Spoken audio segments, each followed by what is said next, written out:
সুপ্রিয় দর্শক শ্রোতা, আমি এখন দাঁড়িয়ে আছি পাহাড়ের বুকে একটি অংশ জায়গা, যেটি নদী থেকে কিছুটা উপর থেকে শুরু হয়েছে পাহাড়, এরকম একটা অবস্থানে। কিছুদিন আগেও কিন্তু শুনেছিলাম যে এই জায়গাটিতে হাতির খুব তাণ্ডব, একদম নদী পর্যন্ত চলে আসে, নদী পার হয়ে একটা বাড়িতে ঢুকে, এরকম অবস্থায় ছিল এই গ্রামটি।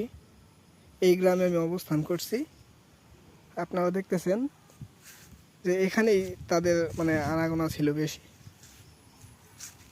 আমরা এই যে এখান থেকে নদী থেকে আমরা দেখছি, দাঁড়ায় দাঁড়ায় দেখছি এদের মানুষ সব ওই জায়গায় যাইতো, বাড়ি থাকতো না কেউ।